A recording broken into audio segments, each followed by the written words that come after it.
Good morning and welcome to the last day of the Agrf. Of course, we have reached over 10,000 virtual participants from over 150 countries. In total, the program will have featured 40 sessions over full days. That is from the 8th to the 11th of September with 9 hours per day, including plenary sessions, thematic platforms, panels, breakout groups, food insights, cultural moments and virtual outings, and of course, networking. What an achievement for a very first virtual summit. Now, Rwanda has been so glad to host you so far, and I hope you have enjoyed our cultural moments to get to know our country, even if you could not come here in person. Now, yesterday, we talked about markets and trade. Today, the focus is on food system. Of course, it is a great theme to integrate everything we have reviewed over the last 3 days. The United Nations will be hosting in 2021 the Food Systems Summit. So, Agrf's discussions on this topic are fundamental ahead of these historic moments. Now, it is my great pleasure to welcome my faithful co-hosts, the 4 members of our Good Morning Agrf team in the morning. Nema, good morning. Morning, Fiona. You're looking good today. Thank you. So do you. Ify, good morning. Good morning, Fiona. How are you? I'm fine, thank you. Mashiri, good morning. Good morning, Fiona. How are you doing this morning? I'm very good, thank you. And Olivier Mgaramse, good morning to you. Good morning, Fiona. Now, Mashiri, I want to start with you. Let's start with you, of course, today. Now, over the week, we had speakers emphasizing on the need to create reliable and resilient systems for the future. In your opinion, where should we start? Thank you, Fiona. So I'm going to highlight 3 things that I think we should consider as a starting point. Firstly, I think we need to shorten our value chains. And by that, I simply mean we need to reduce the distance from farm to fork. Or simply put again, we need to produce food close to where it is needed. So you know, the theme for this conference has been feeding the cities and how we can also move food from the smallholder farmers from rural areas to cities. But I think also it's time maybe as a way of shortening our value chains where we need to develop our peri-urban agriculture to make sure that we shorten that distance from farm to fork and produce the food close to where it is needed.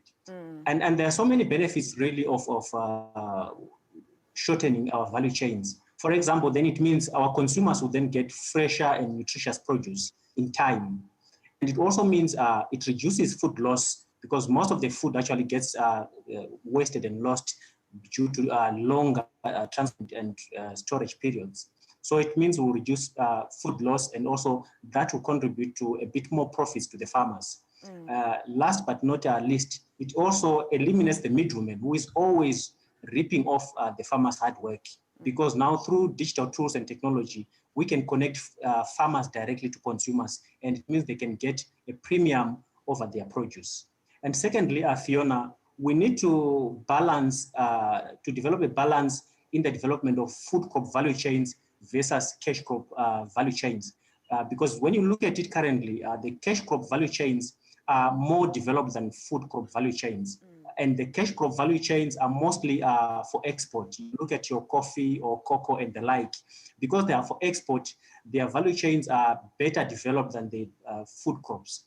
But the problem we have in Africa at the moment is actually to satisfy our own food demands. Therefore, we need to put more effort into developing food value chains to make sure that we can actually feed our local population with our local produce before we even look at exporting.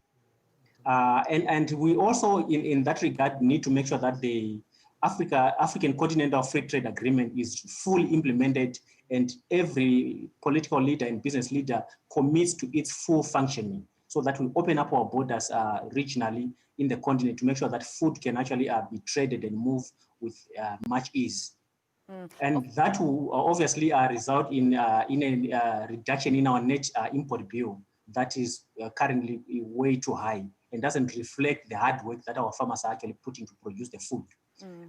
Third, and lastly, we need to provide adequate financing to develop these value chains And we also need to make sure that the finances are available to upskill our young people and our farmers so that they can trade, they can rather farm and do business on a competitive basis.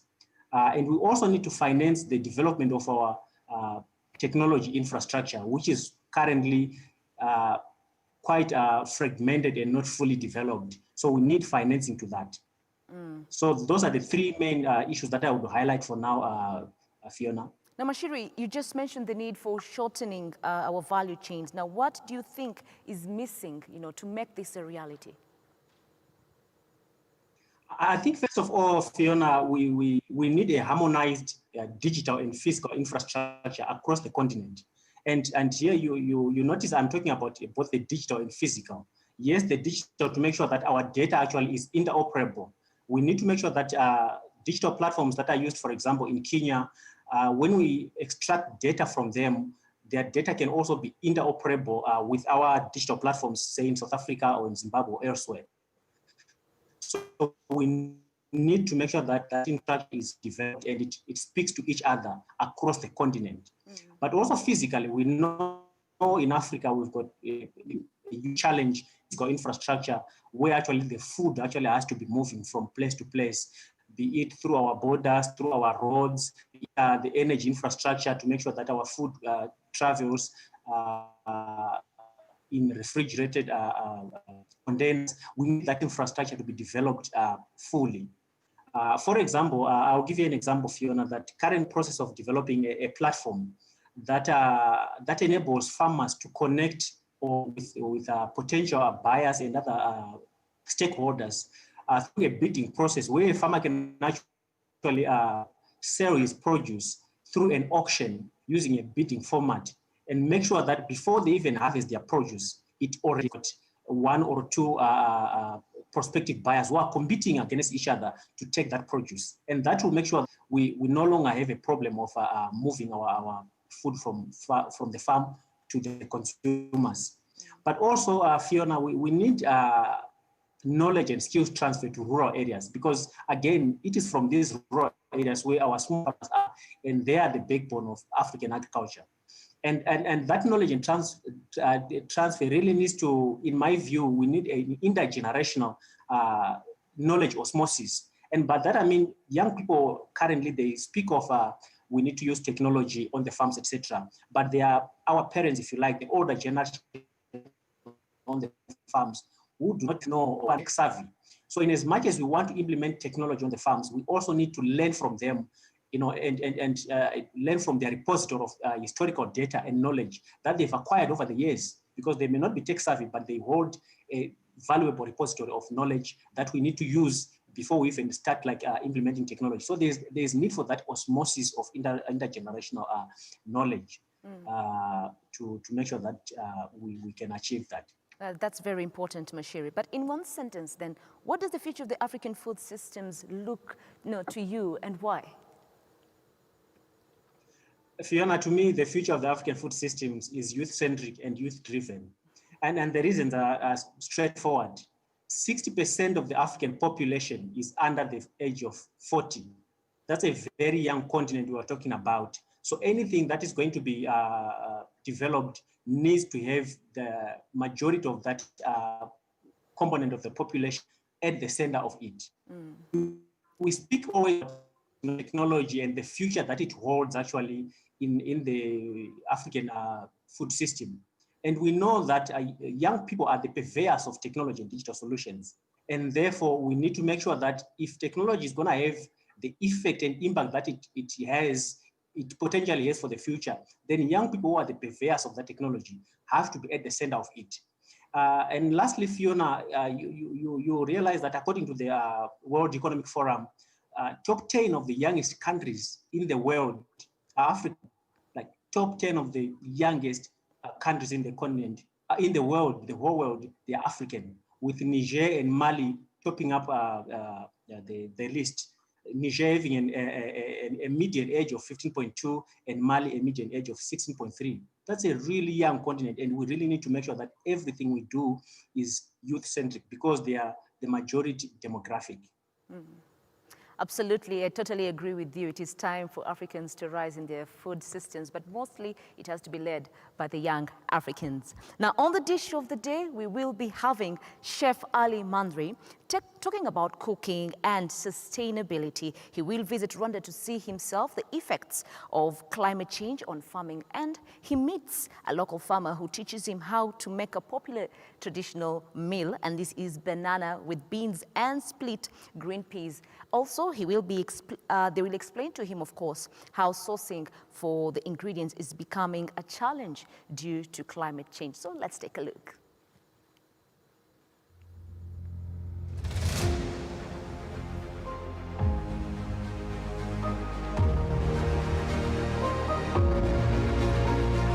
Here in eastern Kenya, there's been little rain for the last 2 years. With a return to growing sorghum, Joyce is bringing back traditional dishes.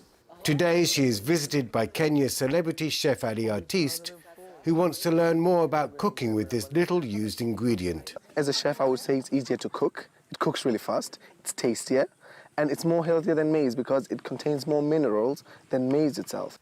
Through a government project funded by the International Fund for Agricultural Development, or IFAD, farmers received high-yielding, high-quality varieties of sorghum and mung beans and are learning how to cook with them. So far, 80,000 farmers like Joyce have learnt about more efficient farming practices. No one knows what the future holds, but for now at least, yields are increasing, nutrition is improving, and forgotten recipes like muviku are being enjoyed again.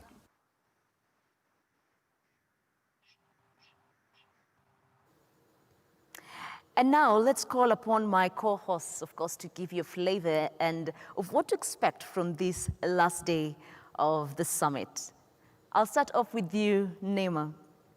What sessions do you recommend on this last day of the summit? Oh, thank you, Fiona. Wow, there's so much to choose from. So starting with the parallel sessions, we have 3 parallel sessions running between 11 and 1 p.m. Central African time. We have the first one on expanding the universe of investment-ready agribusinesses. I think this is really, really good for anyone who wants to go into business because I don't know if you know this, but Africa's agribusiness sector has the potential to grow to $1 trillion in the next 15 years. And this is up from 3 billion. Can you imagine the difference between 3 billion and 1 trillion in just 15 years? There's going to be a lot of opportunities here. So this is going to be an interesting one. Looking, of course, at serving the urban centers and the population growth that's driven by urban centers. The second breakout session is going to be looking at accelerating growth, sustainability, and inclusivity of digital agricultural solutions. Now, this is the one I personally plan to attend because it is actually the panel is actually, full of big shots. We have Paula Ingabire, who's the Minister for ICT and Innovation in Rwanda. We have Mr. Liam Cordon, who's the President of Bayer Crop Science. We have Dr. Dennis Ketere, who's the Executive Director of AATF. We have our very own Honorable Joseph Musheru, who is our Cabinet Secretary for Ministry of Information and Communication in Kenya. So this is going to be a very, very insightful discussion. On the panel discussion itself, we have, Amrote Abdella, who's the director for Microsoft for Africa, and so many other people. So this is actually one to look out for. And I also see some people representing the youth there. So I'm very happy. And lastly, in that segment 11 to 1, we have sustainable productivity for resilience in African food systems. So of course, this session will be looking at preparing farmers, input suppliers, agro-dealers, and other value chain actors on productivity, on how to increase productivity and looking at the wider ecosystem so that it can come back to growth and profitability while taking sustainability in mind. We also have the Results Factory, which runs between 1 and 2:30. There are 2 sessions in our Results Factories. We are financing Africa's food system. Finance has really been a recurring theme all through Agrf. And we have the future of our food system. So this is also defining how the future looks like. Lastly, Fiona, we have the presidential panel discussion, which will be bringing it all home. This is going to be led by President Paul Kagame, who is the president of Rwanda. Yesterday, he joined us for the youth town hall, and I'm really, really glad to see him also leading our heads of states in defining the food systems for the Africa we want. Of course, this is in line with the AU Agenda 2063. Thank you. Before I let you go, of course, Nem, I want you to give me your thoughts about this whole week. How has it been from you from day one? Now we're on the last day of the summit. Wow, I was actually pleasantly surprised. This is not my first AGRF to attend, but given that it was all virtual, I'm really, really impressed. I think the level of inclusivity, just even looking at the chat discussions, it's been really, really insightful, and maybe a lesson for the future in line with inclusivity, especially for young people who cannot afford to attend the actual AGRF, if it's going to be physical in future, let's also always have the virtual summit as an option. It's just been amazing seeing up to 10,000 people engaged in it, looking at what their presidents are talking about in terms of food, looking at farmers also saying, yes, you should make sure that you push this to the top of the agenda. That has been the best. But I think today is going to be the best day. I can't wait for the presidential summit. Well, thank you, Nem. Of course, we all look forward to the presidential summit. Olivier, how about you? What are your favorites for the day? Thank you very much, Fiona. My favorite session of the day is just go-getters, taking place from 5 to 6 p.m.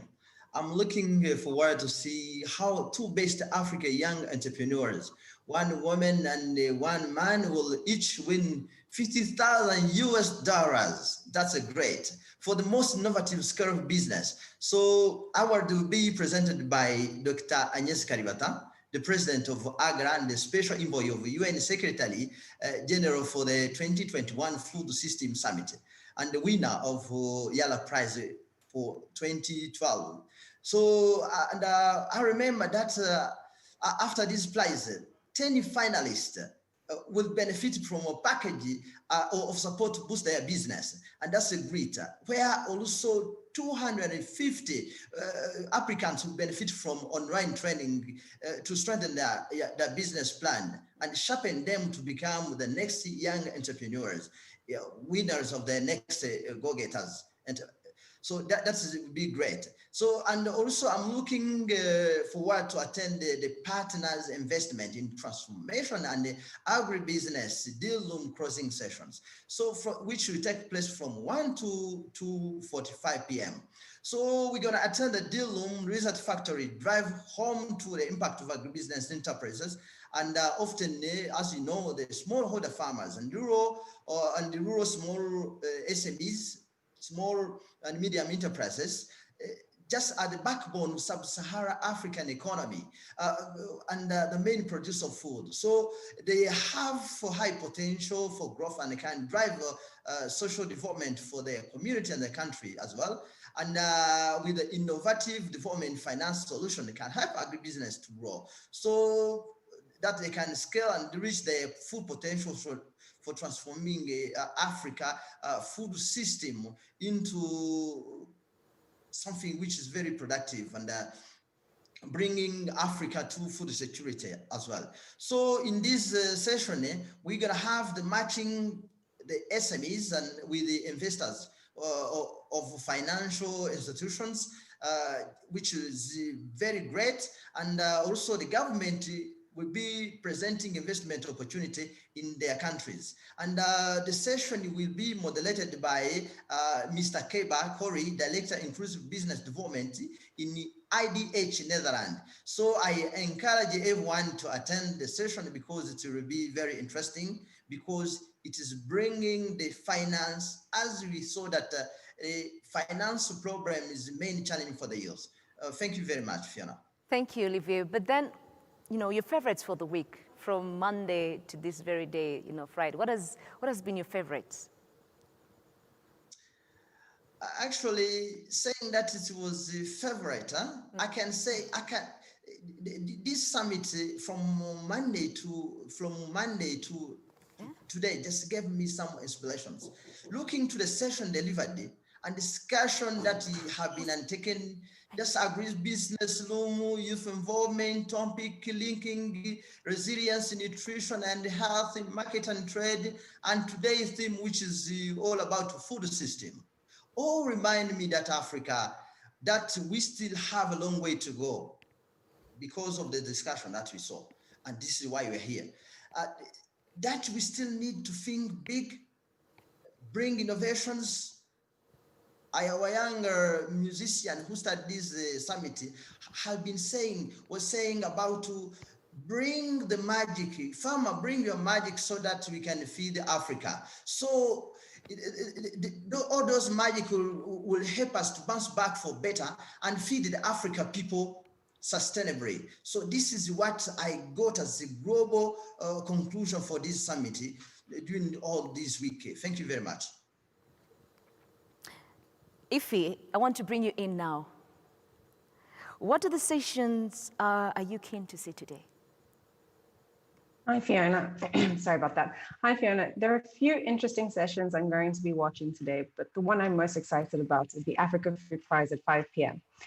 To emphasize the gravity of winning this prize, I'd like to quickly highlight last year's winners.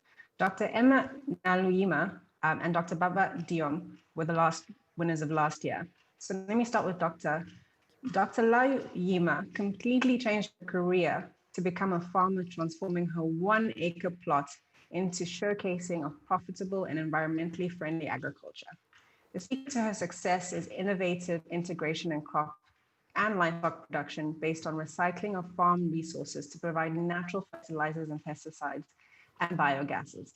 And through her work and through her farming, she's actually been able to generate over $100,000 per year. And she also hosts more than 10,000 farmers who come and visit her farm for knowledge sharing through her advisory services. And then Baba Diom of Senegal continues to excel in his policy sphere, leading and introducing key reforms in the agriculture sector in Senegal, as well as on a regional and continental basis. And we've really seen that through his work, he's significantly helped and advanced the trade dimension of the Comprehensive Africa Agriculture Development Program. So I'm incredibly excited to virtually join His Excellency Olusegun Obasanjo, the former president of Nigeria and chair of the African Food Prize Committee, alongside some incredible pioneers and innovators in the agriculture and food landscape for this year's African Food Prize, Fiona. So what are your final impressions of the summit? You know, first it's virtually held, but then what else has, what are your impressions of the summit?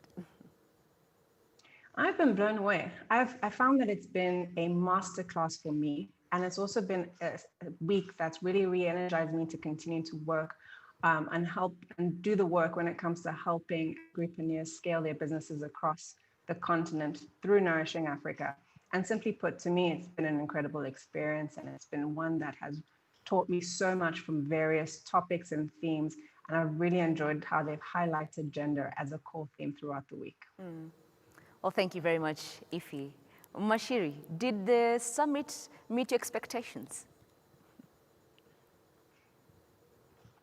It more than met my expectations, Fiona, sorry.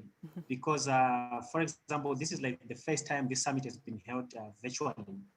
And really coming to the summit, I didn't know what to expect because it was the first time. But I think judging from the success of the summit, I really think it met more than what I had expected. And I would say going forward, even after the COVID pandemic, when we are going to be traveling physically, I hope we can still maintain the hybrid nature of this conference to make sure that those who cannot travel for financial constraints or whatever constraints, they can still be able to join virtually because this conference is totally proved that it is possible for us to continue engaging and exchanging ideas even virtually.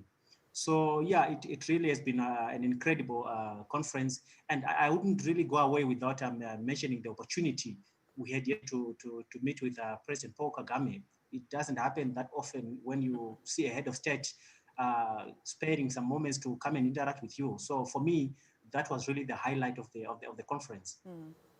What would you say then is, your final message to our viewers who are watching us today?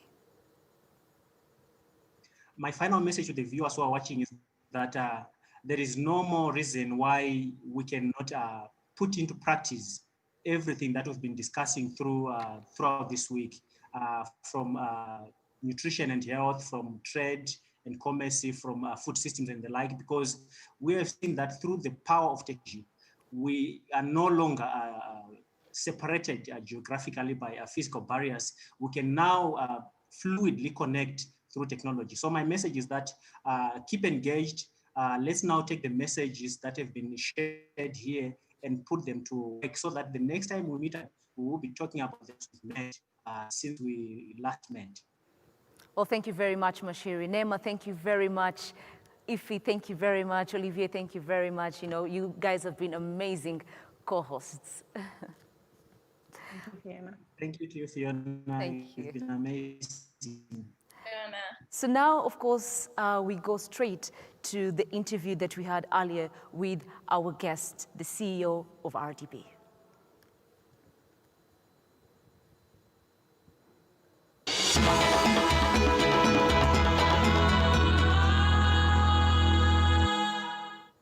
It is an honor to receive here today one of Forbes' 50 most powerful women this year. And of course, she is the CEO of Rwanda Development Board, Claire Akamanzi. Claire Akamanzi, of course, is the CEO of the Rwanda Development Board and a member of cabinet of Rwanda. Now, prior to these roles, she served as the head of strategy and policy under His Excellency President Paul Kagame and as trade negotiator at the World Trade Organization. Thank you very much for making time to be with us. Thank you, Fiona. It's a pleasure to be here. Now, Rwanda was selected last year as the Agrf host country through at least to 2025, following a competitive bidding process. Now, the country positioned itself, of course, as a regional hub for food and agriculture. How do partnerships like Agrf, accelerate the delivery of Rwanda's agricultural investment in the country? Thank you. Indeed, Rwanda was very pleased to be selected to be the host of the home and away approach that Agrf decided to implement, which is host Agrf in one country and then go to another country and then come back to this country, which is Rwanda, at least for the next 5 years. We're very pleased to do that because partnerships such as the one with Agrf are very important for us as we implement our own national economic strategies, including investments in agriculture. Now, the way we view it, it's very important for us to position Rwanda at 3 levels. One, if we position ourselves as a country where you host events and partnerships such as Agrf, number one, it directly contributes to our MICE strategy, which is really attracting conferences and events in the country. Obviously, with COVID-19, that hasn't been as anticipated before, but also I think Agrf has been very innovative by having a hybrid model where you have a conference physically for a few people and then one virtually as well. But that's the first aspect, really attracting events and contributing to the economy by having those events in the country. But the second level also is by having specialized themes such as agriculture. And we choose those very deliberately. When we choose to bid for Agrf, it's because agriculture, the content or substance of Agrf is very important for agriculture, for our transformation plans as a country. And so by hosting it, we actually believe that Rwanda has an opportunity to also present its own agricultural opportunities for the Agrf community, which is really big. It's philanthropists, it's business people, it's policymakers, it's all these people in one place who can actually have a very big role in promoting investment in agriculture. And so we think by hosting Agrf, we're actually in the front seat of those countries that are actually presenting those opportunities, and we can actually use it as a place where we conclude deals and investments in the country. But a third very important component is people invest money and invest resources when they feel comfortable in the country that they are. The best way for people to feel comfortable is by directly engaging with those countries. When you visit Rwanda and see the progress Rwanda is and feel the energy and the environment that we have as a country, it's very different from reading a report about Rwanda. And so Agrf also provides that engagement, with direct engagement, whether it's virtually this year, but also very importantly physically, so that people can actually feel and get connected with the country and be able to do more, including investing in their money in Rwanda. Absolutely. Yeah. Of course, we had during the conference that the governments are considering the role of agriculture differently after the pandemic. Now, of course, as the head of Rwanda Development Board, how has this changed your thinking? I think the pandemic has taught us many things. One of them is the need to build resilience in our supply chains. It was very clear that when the pandemic broke, countries looked inward. And in many ways, countries actually banned exports because they were thinking about their people first, including food. So we learned a few lessons as a country. One is to really keep a very close eye to those products we call the must-have. That the economy needs whatever the circumstances. Even if you have whatever type of lockdown that you have, people will still need to eat.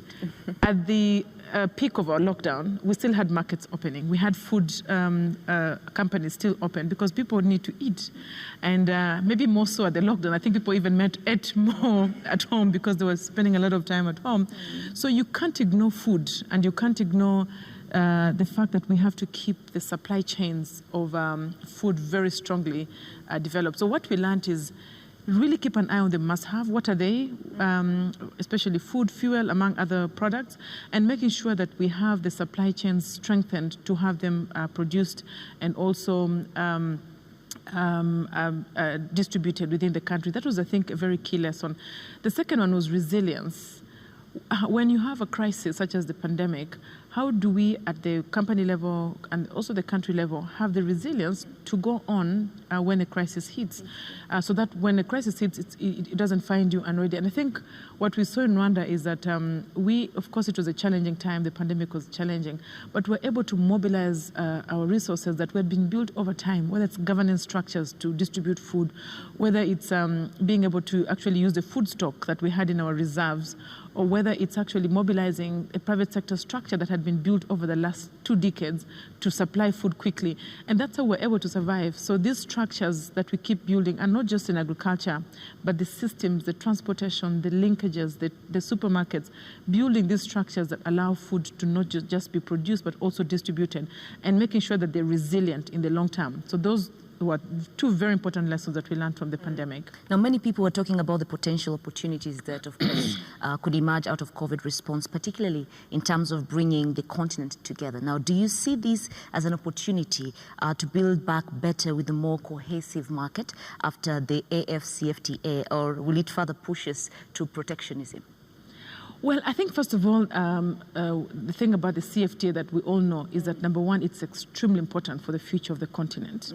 But number 2, we know that to take the maximum benefit from the CFTA, we have to prepare ourselves to be competitive and to implement.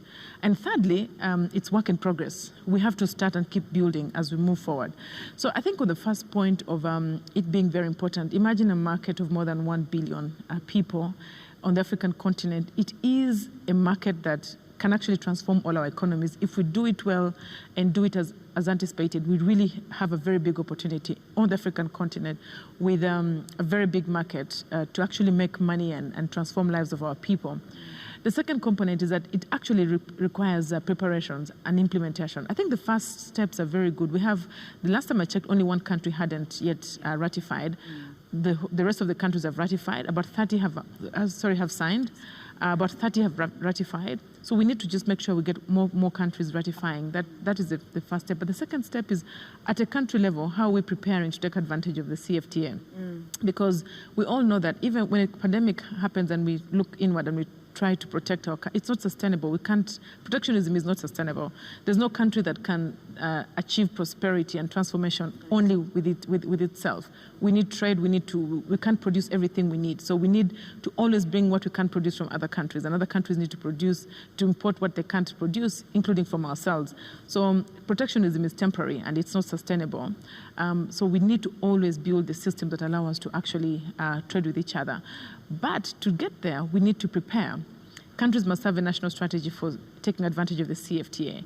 Countries must prepare investment in all the ecosystems, whether it's infrastructure, transport, logistics, insurance, things that people need in order to be able to trade outside their countries. And that requires very deliberate plans, very deliberate ecosystems and coordinated work within countries to take advantage of the CFTA. In Rwanda, we have a Made in Rwanda strategy, which is really making sure that Rwanda increases its competitiveness to produce within the country and also outside the country.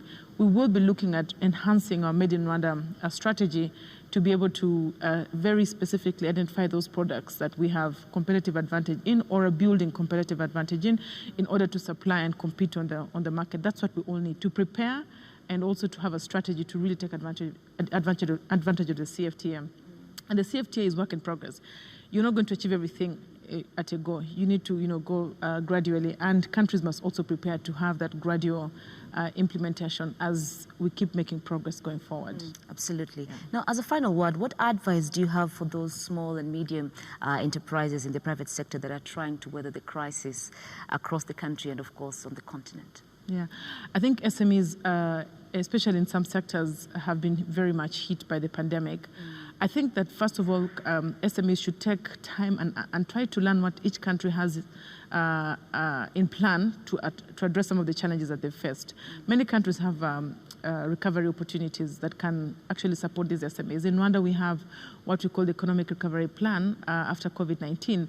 And this is, includes a fund that government has put in place, which is going to support SMEs, among others, to really be able to come back and reduce or mitigate the negative consequences of having gone through the pandemic. So understanding what that is, taking time to understand what the requirements are, what they have to fulfill in order to get this support, and then be able to really take time to take advantage of those opportunities. I think that's the first advice I'd give.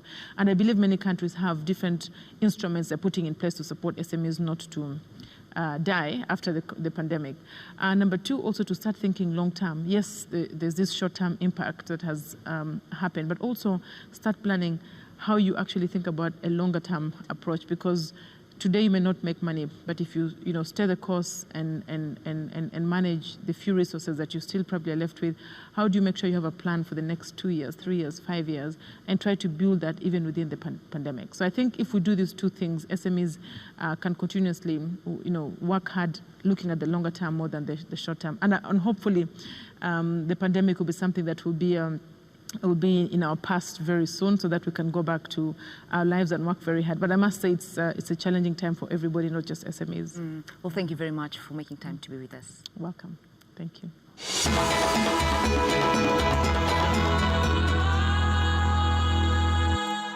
And we have reached the finish line of the Good Morning AGRF sessions. Of course, it has been an incredible week. I am confident that all the commitments made here will be turned into action. We are ready to build a new food system. We are ready to build back a better Africa. Now, to celebrate this amazing week, enjoy the culture, that video rather that we will be putting up, and of course, the summit.